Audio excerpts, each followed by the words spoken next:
नमस्कार दोस्तों। देखिए,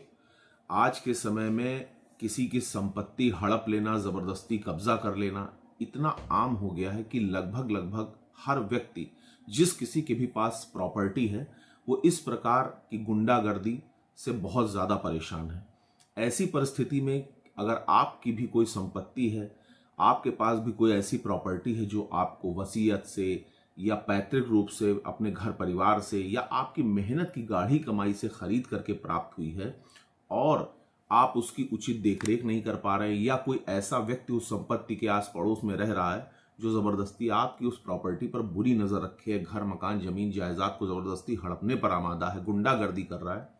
तो ऐसी स्थिति में न्यायालय के माध्यम से आपके पास कौन कौन से विधिक उपचार उपलब्ध हैं,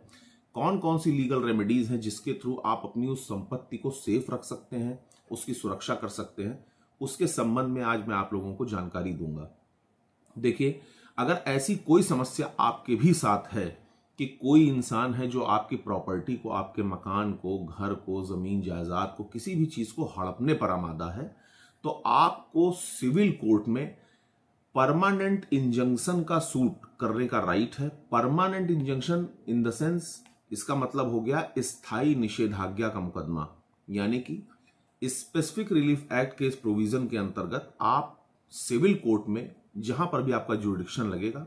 मात्र 500 रुपए की कोर्ट फीस अदा करके, चाहे आपके घर जमीन जायदाद की कीमत कितनी ही ज्यादा क्यों ना हो, चाहे वो लाखों करोड़ों का ही क्यों ना हो, लेकिन ये सेटल्ड प्रोविजन है कि सिर्फ और सिर्फ 500 रुपए कोर्ट फीस अदा करके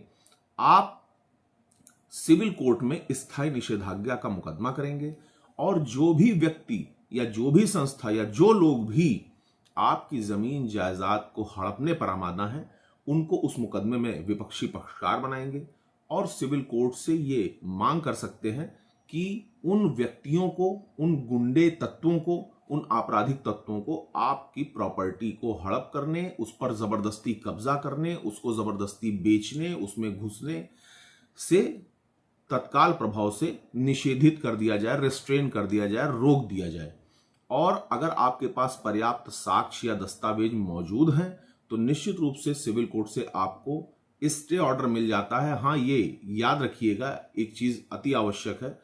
बहुत जरूरी है कि उस परमानेंट इंजंक्शन के सूट में 3912 यानी कि सिविल प्रोसीजर कोड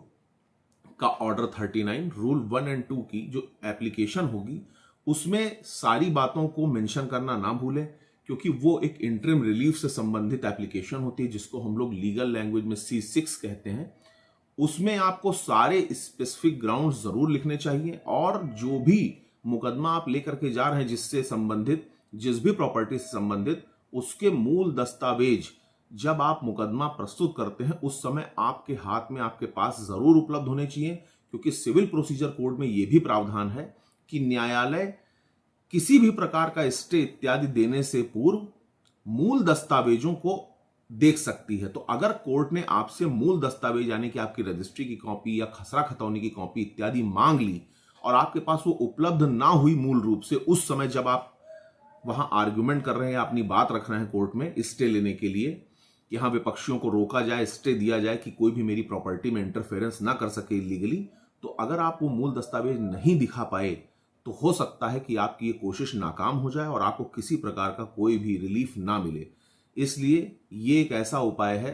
जिससे आप अपनी संपत्ति को, अपनी प्रॉपर्टी को सुरक्षित रख सकते हैं और किसी भी प्रकार के आपराधिक तत्व, आस पड़ोस का कोई भी ऐसा व्यक्ति, घर परिवार के किसी भी ऐसे सदस्य को जो आपकी खुद की मेहनत की गाढ़ी कमाई से खरीदी हुई या एंसेस्ट्रल रूप से प्राप्त हुई या वसीयत के थ्रू प्राप्त हुई या दान के थ्रू प्राप्त हुई प्रॉपर्टी में जबरदस्ती गुंडागर्दी करके आपकी इच्छा के विरुद्ध घुसना चाह रहा है, उसको आप रोक सकते हैं। ऐसी ही और जानकारियों के लिए हमारे इस चैनल को सब्सक्राइब करें। धन्यवाद।